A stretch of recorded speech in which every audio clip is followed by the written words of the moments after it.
All right, so today we're going deep on this crazy back and forth between Trump and Janet Mills, the governor of Maine. Yeah. Remember this? This was this whole thing about transgender athletes in women's sports went down at a White House event. Huge, huge debate. Still is, of course. Absolutely. I Uh, mean, this wasn't just about, who gets to play on what team. This was about federal power, state rights, the whole thing, how we see gender, all of it. Absolutely. And how we understand, gender identity today and how that interacts with our legal framework. Yeah. It's a very, very nuanced and complicated issue.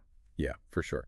Okay, so for people who may not remember every single detail, paint the picture. What was actually happening at this event, and how did it get so heated so fast? Right. So this event at the White House was supposed to be focused on, how the NCAA was complying with these new regulations on transgender athletes, right?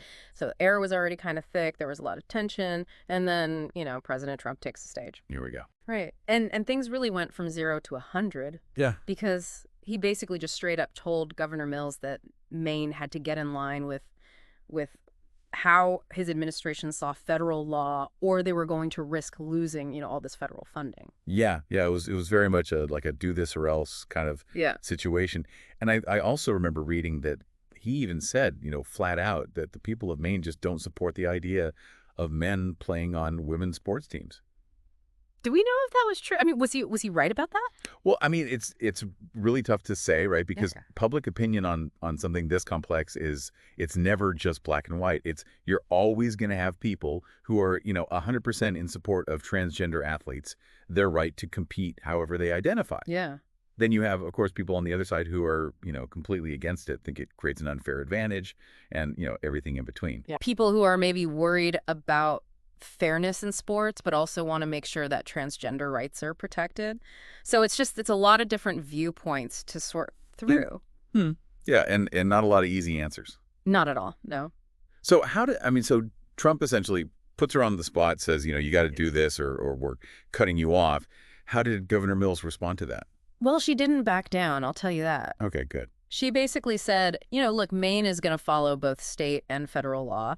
But the way she said it, it was pretty clear that, she was willing to fight this, to challenge Trump's take on what federal law actually meant, So she was basically implying that, we're going to take you to court over this. Pretty much, yeah.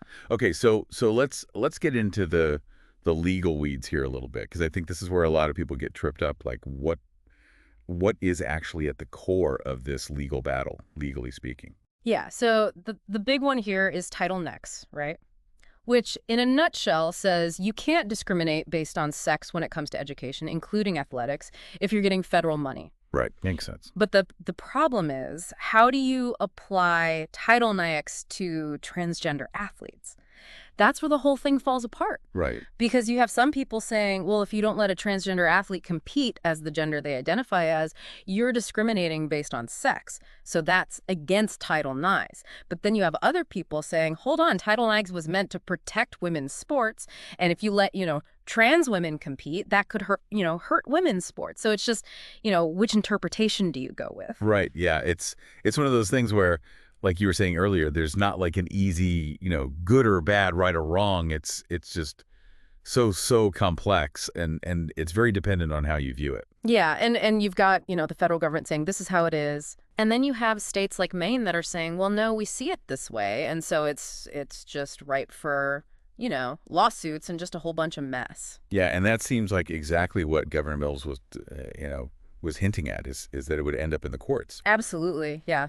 It's interesting thinking back on this whole exchange. It really does feel like it was about so much more than just this one event, Oh, for sure. I mean, this thing was like a microcosm of everything that was and still is going on in America. Yeah. Huge cultural shifts, political divides. This is, you see the same stuff in debates about LGBTQ rights and education and healthcare. And it's just, it all boils down to power, Yeah. Who gets to make the rules, who gets to decide. Yeah, and whose voices get heard. Exactly. And I think to kind of underscore just how, high the stakes were here. I mean, this back and forth ended with Trump basically saying to Governor Mills, look, if you don't do what I'm telling you to do, your political career's over. Yeah, it was pretty intense. Did he have any grounds to say that? I mean, was that a legitimate threat, or was that just, political posturing? It's really hard to say. I mean, he was obviously trying to throw his weight around, use the power of the presidency to influence things. Right. I think he probably believed that if he was, really tough on this issue, that it would help him with, his supporters Right. and maybe hurt Governor Mills, politically.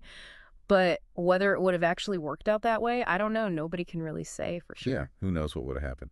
So we've got this supercharged interaction, right? We've got all these legal gray areas, and then you have this larger context of, all these changes happening in America, Mm. culturally, politically. Where does this leave us? I mean, what does this mean for the future of how this issue is going to get handled? Well, I think it means this fight's far from over. We're going to see this play out in courts and state legislatures, in public opinion. The question is, can we have these tough conversations, respectfully? And can we come up with rules and policies that are fair for everyone? That's the real challenge here. And that's something for everyone listening to really think about. What does fair look like? Mm, How do we make sure that, everyone's rights are protected? It's a really, really tough question. And it's one that, we're all going to have to grapple with moving forward. absolutely. Well, thank you so much for taking this deep dive with me. It's always great to chat. My pleasure. Anytime. And to everyone listening, keep thinking about this, keep researching, and we'll catch you on the next deep dive.